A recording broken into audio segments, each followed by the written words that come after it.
Assalamualaikum warahmatullahi wabarakatuh. Salam sejahtera bagi kita semua. Perkenalkan, nama saya Fatur Rahman Kurniawan Ihsan, Eskom MTI.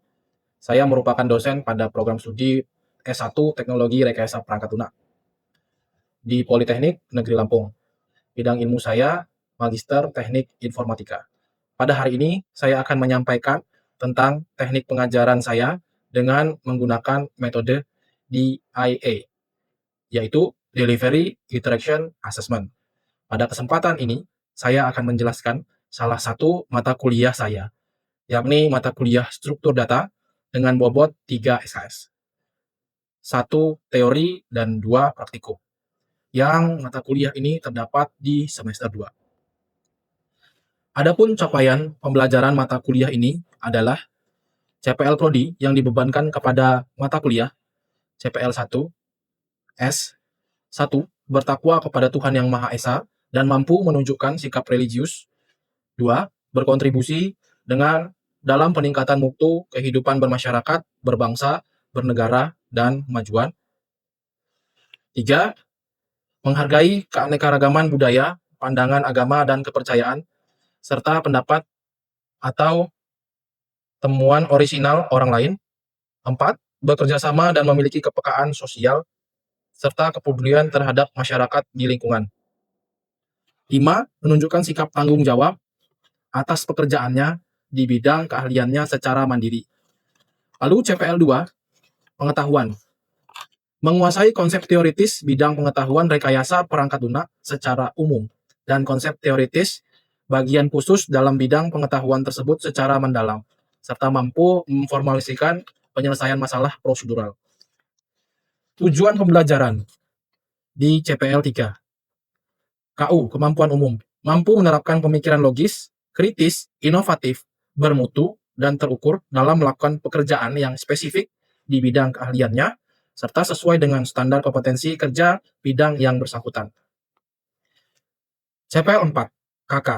Mampu menulis kode program yang maintainable dalam membangun perangkat lunak, mampu mendemonstrasikan kemampuan berpikir yang terstruktur, critical thinking, dan design thinking. Selanjutnya, deskripsi mata kuliah struktur data ini adalah mata kuliah struktur data merupakan mata kuliah dasar dalam bidang rekayasa perangkat lunak. Fokus utama dalam struktur data ini adalah memperkenalkan dan mendalami konsep-konsep dasar tentang cara menyimpan, mengorganisir, dan mengakses data dengan efisien. Mata kuliah ini membekali mahasiswa dengan pengetahuan dan keterampilan yang diperlukan untuk memilih dan mengimplementasikan struktur data yang tepat dalam menyelesaikan berbagai permasalahan komputasi. Materi pembelajaran mata kuliah struktur data terdiri dari kemampuan awal sebelum mengikuti mata kuliah ini. 1. Algoritma dan pemrograman. 2. Matematika diskrit. Struktur data array. Kemudian pencarian data, pengurutan data, linked list non-circular, kemudian stack, lalu ujian tengah semester pada minggu ke-8, lalu QA dalam mengorganisir data, lalu tree, kemudian graph, dan project akhir. Kemampuan akhir yang direncanakan dalam mata kuliah ini adalah 1. Mahasiswa mampu memahami penggunaan struktur data array. 2. Mahasiswa mampu memahami metode pencarian data dalam array. 3 dan 4. Mahasiswa mampu memahami metode pengurutan data dalam array. 5, 6. Mahasiswa mampu memahami dan menerapkan konsep linked list non-circular dalam program. 7. Mahasiswa mampu memahami dan menerapkan konsep stack dalam mengorganisir data dalam program. Kemudian 8. Ujian tengah semester. 9, 10. Mahasiswa mampu memahami konsep queue, antrian, dalam mengorganisir data dalam program. 11, 12. Mahasiswa mampu memahami dan menjelaskan konsep tree. 13, 14. Mahasiswa mampu memahami dan menjelaskan konsep graph dalam struktur data. 15. Mahasiswa mampu menyelesaikan proyek akhir perkuliahan. Lalu 16. Sebelum 16 akan ada ujian akhir praktikum pada kelas praktik. Dan 16 UAS, ujian akhir semester. Adapun sistem pembelajaran dan materi yang akan saya lakukan dalam satu semester di awal pertemuan, yaitu saya melakukan perkenalan, membangun keakraban dosen dan mahasiswa. Yang kedua, biasanya saya membuka dengan membaca doa, kemudian membuka diri dengan diskusi, apapun itu bentuknya terkait perkuliahan dalam bentuk diskusi. Dalam diskusi, biasanya saya memberikan motivasi kepada mereka untuk belajar lebih fokus dan giat, serta lebih serius. Selanjutnya, saya membahas kontrak perkuliahan, yang mana ini adalah membuat kesepakatan bersama terkait proses perkuliahan berjalan, termasuk modul perkuliahan agar mendapat gambaran pelaksanaan perkuliahan dalam satu semester ke depan. Selanjutnya, saya akan mencoba mengetahui pemahaman masing-masing mahasiswa terkait teori kepribadian melalui assessment dengan aplikasi yang digunakan yaitu Mentimeter atau yang lainnya. Itulah gambaran pembelajaran perkuliahan teori yang saya ampuh selama satu semester berjalan. Adapun rujukan pembelajaran strategi delivery proses penyampaian materi ke mahasiswa dengan menggunakan beberapa strategi, yaitu textbook. Buku textbook yang saya gunakan diantaranya yang pertama, Data Struktur dan Algoritma in Java 6 Edition. Yang kedua, Programming with Pascal tahun 2025. Yang ketiga, Abdul Qadir. Yang keempat, Sitorus and DJ Sembiring. Serta yang kelima, bersumber dari website W3 School, Java Tutorial. Kemudian, media online yang digunakan untuk mencari topik yang menarik untuk dijadikan bahan diskusi terkait materi perkuliahan, biasanya di awal pertemuan dilakukan review pembelajaran yang mana fungsinya untuk mengingat kembali materi-materi pembelajaran sebelumnya dan disambung dengan materi yang akan datang. Selanjutnya dalam perkuliahan saya juga menjalankan beberapa saluran komunikasi yang saya gunakan. Yang pertama, menggunakan Zoom Meeting dan Google Meet. Ini dilakukan untuk interaksi secara langsung mahasiswa dalam menjelaskan materi-materi pembelajaran. Selain itu, ada media WhatsApp yang juga digunakan untuk berdiskusi langsung terkait keaktifan mahasiswa dalam menyikapi topik-topik perkuliahan. Di akhir perkuliahan, saya akan melakukan tes akhir yang biasanya saya letakkan pada Google Classroom. Kemudian, dalam menggunakan Learning Management System, saya juga menggunakan Google Classroom yang juga dapat diakses secara langsung oleh mahasiswa sebagai wujud dari tindak lanjut untuk setiap pertemuan yang berisi bahan pembelajaran, video pembelajaran, forum diskusi, kemudian absensi, tugas mandiri, maupun kuis, maupun pretest dan posttest. Strategi berikutnya, saya lakukan perkuliahan dengan case method dan juga collaborating learning, memberikan contoh kasus sehingga mereka bisa berkolaborasi dengan antar sesama mahasiswa. Di awal pertemuan juga saya menjelaskan bobot-bobot dari aspek yang akan dinilai.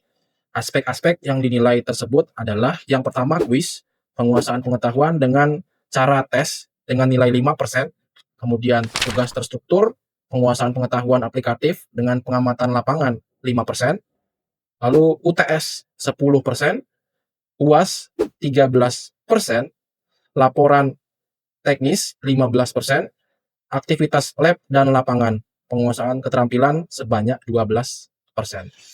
Lalu ada hasil praktikum, keterampilan teknis dan juga produk yang dinilai 15%, serta yang terakhir ujian akhir praktik. Ini penting karena penguasaan keterampilan itu di 25%. Selanjutnya saya akan menampilkan proses pengajaran yang saya lakukan pada mata kuliah struktur data teori. Selamat menyaksikan. Terima kasih. Assalamualaikum warahmatullahi wabarakatuh. Waalaikumsalam. Selamat siang. Ya, Pak. Sudah makan pagi? Sarapan? Siang ya. Kalau siang makan siang, oke.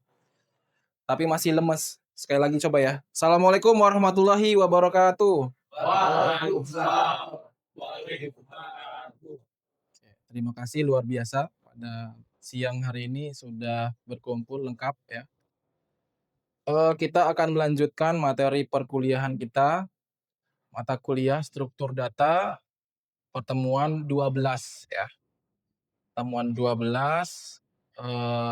tentang materinya ini pohon atau tree. Sebelum kita mulai ya, mari kita berdoa dulu. Oke, saya minta ketua kelasnya untuk memimpin doa pada siang hari ini. Mana ketua kelas? Pak. Oke, silakan ketua kelas. Baik semuanya, sebelum kita mulai mata kuliah pada siang hari ini, marilah kita berdoa menurut agama dan kepercayaan masing-masing. Berdoa dimulai. Berdoa selesai. Oke. Tree ya. Pohon, oke, pohon. Pohon. Oke. Sebelum kita masuk ke tree, saya akan sampaikan dulu ya. Yang mana capaian pembelajaran kalian pada tree ini yaitu memahami apa itu tree, lalu mampu nantinya menyelesaikan problem atau masalah yang harus diselesaikan dengan algoritma tree. Nah, di kehidupan sehari-hari itu banyak sekali yang bisa diselesaikan dengan algoritma tree itu ya. Oke, ini untuk materi-materinya. Yang pertama kalian akan dijelaskan dulu konsep tree, yang kedua level dan derajat dari tree sendiri gitu ya. Yang tiga istilah dan hubungan komponen tree, 4 order dan unordered tree, di 5 konsep binary tree, 6 jenis-jenisnya, 7 itu tree dengan transversal, dan 8 operasi pada tree. Kita lihat ada 2 di sini classify dari data yang disimpan itu sebetulnya kalau di database ya simpan database ya lurus aja gitu. Cuman kalau menggambarkannya baru kelihatan gambarnya seperti apa. Nah, ini. Di sini ada 2 struktur data. Classify-nya yang pertama linear, yang kedua itu non-linear ya. Udah tahu linear non-linear? Coba siapa yang mau jawab kira-kira? Pak ketua kelas saja. Linear tuh yang kayak mana, Pak? Kalau linear itu, kalau saya itu yang programnya itu yang berjalan lurus, Pak. Lurus. Iya. Oke. Ya betul. Lurus ya. Jadi kalau linear itu dia data, bukan program sebetulnya, data disimpan secara lurus. Tahu urutan secara lurus kayak dulu tuh array, stackway ini ya. Nah, ini disimpan secara lurus. Kalau sekarang kita akan bahas tentang non-linear yang tidak lurus nyimpannya. Ada tree sama graph. Nah, kemarin itu sudah graph ya kan. Kali ini kita masuk ke tree. Ini berikut ilustrasi tree. Jadi tree itu bukan pohon yang kayak gini gitu ya. Nanti pertama apa yang dipikirkan Anda ketika tentang algoritma tree? Pohon misalnya. Iya, tapi sebenarnya bukan yang kayak gitu. Tapi lebih ke sebelah kanan ini gambarnya. Ya. Gambar yang kanan ini ada A, B, C, D, E, F, G, H, I, J gitu kan. Nah, gampangnya ada abjad yang kita susun di situ, lalu ada garis-garis gitu ya. Kalau pohon ada batangnya, ada rantingnya, ada daunnya. Nah, kalau di struktur data gimana? Di tree. Ada apa? Tentunya nanti ada levelnya, ada istilahnya gitu ya. Oke. Konsep tree, kita balik lagi ke sini.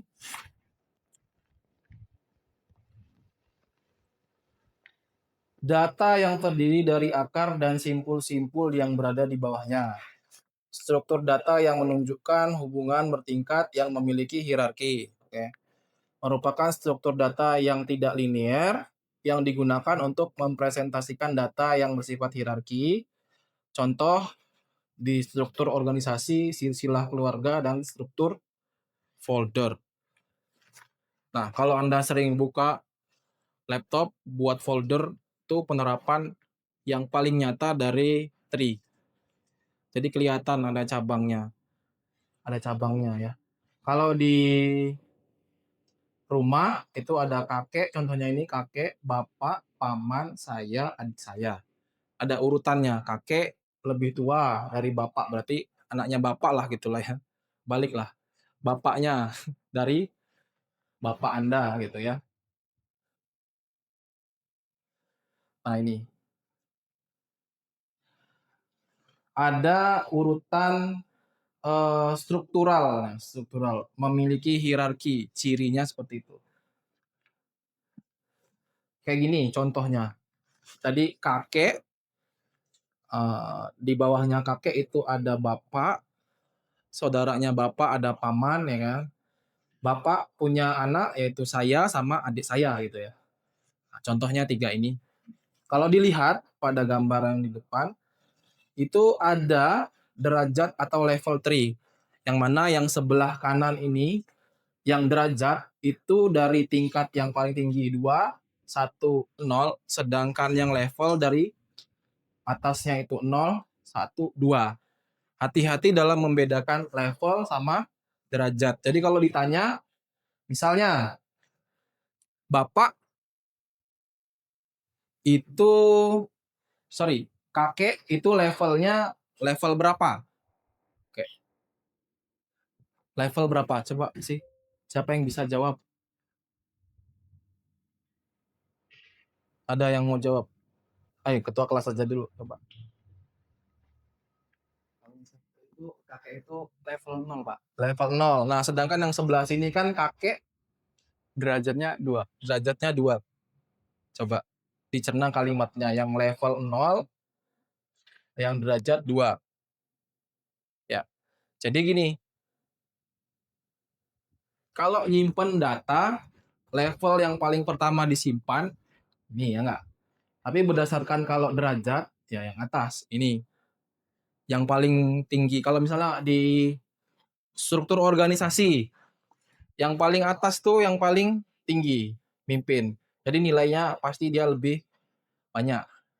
Pimpinan, bawahnya ada, atau gini, struktur organisasi himpunan mahasiswa tuh. Yang atasnya ada ketuanya, di bawah ketua ada wakilnya misalnya, ada sekretaris dan lain-lain. Nah, itu bisa digambarkan dengan tree. Nah, selanjutnya istilahnya. Istilah dan hubungan dari komponen tree. Ada node, ada predecessor, ada successor, ancestor ya, descendant, parent, child, sibling, subtree, size, height, root, leaf, degree, forest, sama depth. Nah, itu yang kayak mana? Coba kita akan lihat ya.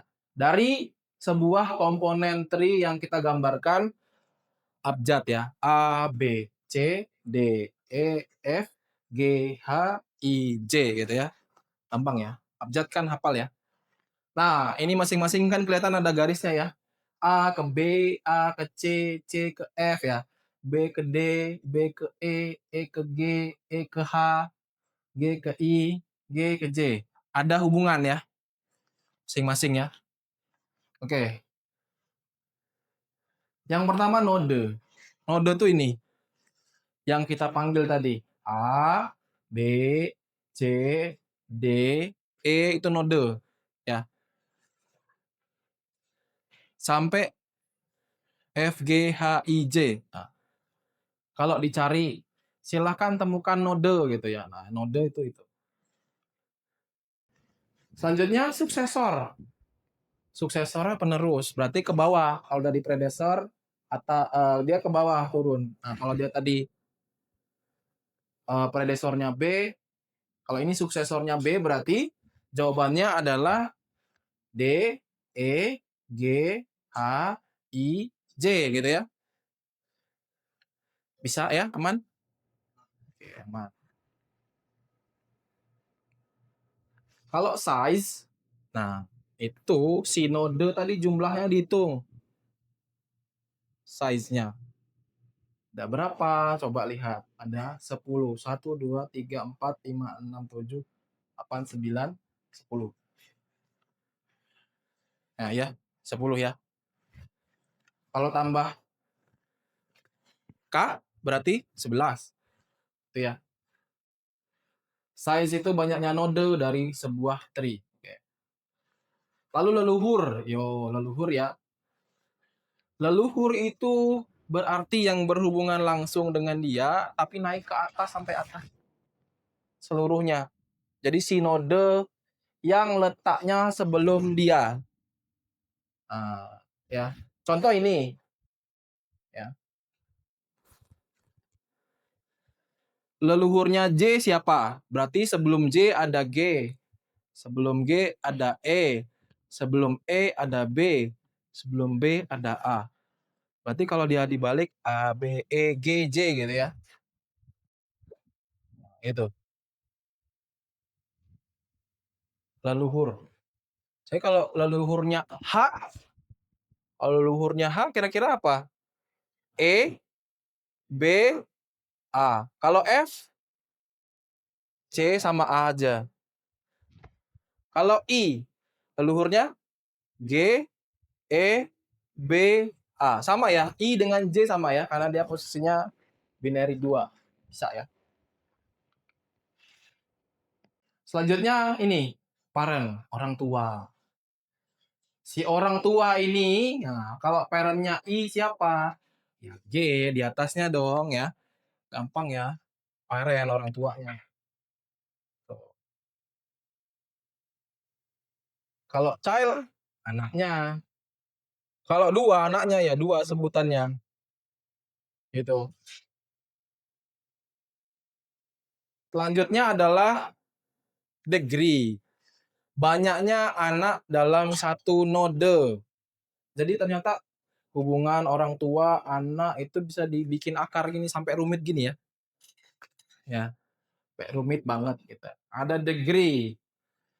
Di sini ada B, di mana di degree-nya si B itu ada dua, D sama E. Jadi banyaknya anaknya.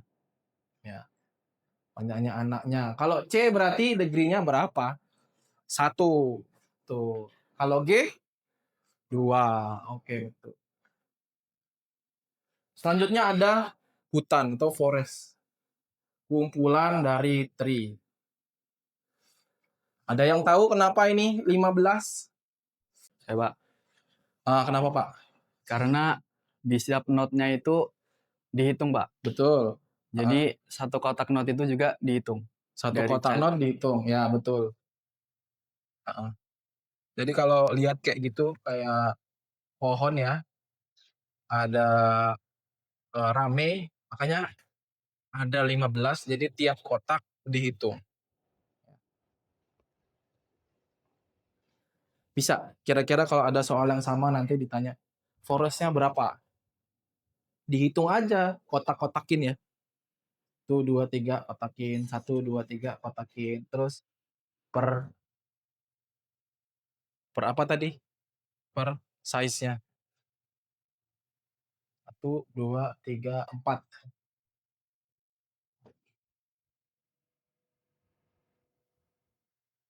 Lalu deep. Deep dalam. Dalam. Kalau dalam berarti tuh, lihat dulu sebentar, diamati. Dalamnya D, berarti dalamnya D, berarti ke bawah. Dari D ke bawah. Ada berapa levelnya? 2 ya. Ya. D itu berarti ke bawah. 1, 2, 1, 2 ya. Adalah hasil tingkat node maksimum dikurang 1 level dari node X dikurang 1 dari level node X-nya.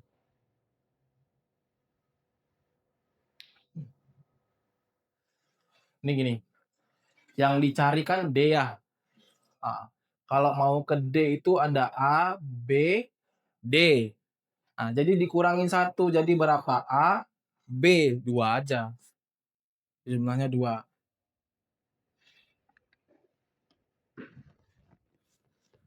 Ke definisi tree, oke? Sebuah tree didefinisikan sebagai struktur yang dibentuk secara rekursif oleh aturan berikut. Sebuah node adalah sebuah tree. Jadi sebuah node adalah sebuah pohon. Node satu-satunya pada tree ini berfungsi sebagai root maupun leaf ya. Dari K buah ya, masing-masing memiliki root n. Nah, lalu ada jika node n adalah parent, maka dari n sampai nk akan diperoleh sebuah tree baru gitu.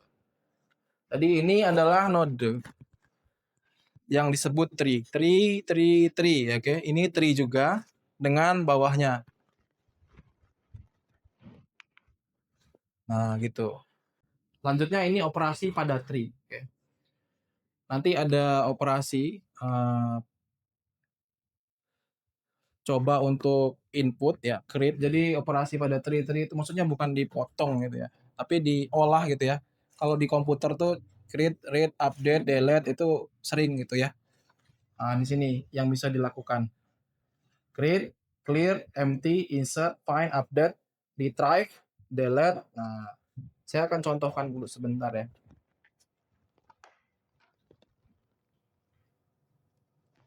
Oke. Oke, kalian bisa buka di web Tree School. Nah, ini web Tree School yang jadi acuan untuk bahan belajar untuk logik aja. Di sini tadi operasi yang bisa dilakukan. Oke. Di sini tinggal klik try it yourself ya. Nah, di contoh ini ada data ya, ada data England itu kotaknya London, India New Delhi, Austria itu Wien, Norway itu Oslo, USA itu Washington DC. Nah, ini ketika di running ya, jadi si data yang double itu akan hilang, nggak dihitung ya, data yang double. Nah, yang terakhir nanti Anda silahkan coba ini di kelas praktikum, oke? Karena ini udah di lab, jadi nanti sesi selanjutnya itu sesi praktikum, di mana Anda harus mengerjakan yang ada di situ latihannya, kemudian nanti menjawab soal-soal yang ada di classroom, oke ya? Sampai sini paham kira-kira? Paham. Oke? Sekian mungkin dari saya untuk kelas teori campur praktek sedikit. Tutup dulu kelasnya, Pak. Tadi kan berdoa, jadi pulangnya doa. Oke, mari semuanya sebelum kita menutup mata kuliah pada siang hari ini, marilah kita berdoa menurut agama dan kepercayaan masing-masing. Berdoa dimulai. Berdoa selesai. Ya, terima kasih Pak Ketua Kelas, terima kasih atas kelasnya. Nanti jika ada yang ingin ditanyakan bisa langsung komen ya di dalam Google Classroom-nya. Kalau ada kendala bisa langsung. Oke ya, untuk pengerjaannya di sana semua, pengumpulannya juga semua di sana. Termasuk ada tadi quiz gitu ya. Karena di 12 bukan quiz ya. Seperti pretest saja. Setelah dipelajari tadi ada pretest dan post-testnya nanti dijawab. Itu saja. Mungkin terima kasih atas waktunya. Assalamualaikum warahmatullahi wabarakatuh. Waalaikumsalam.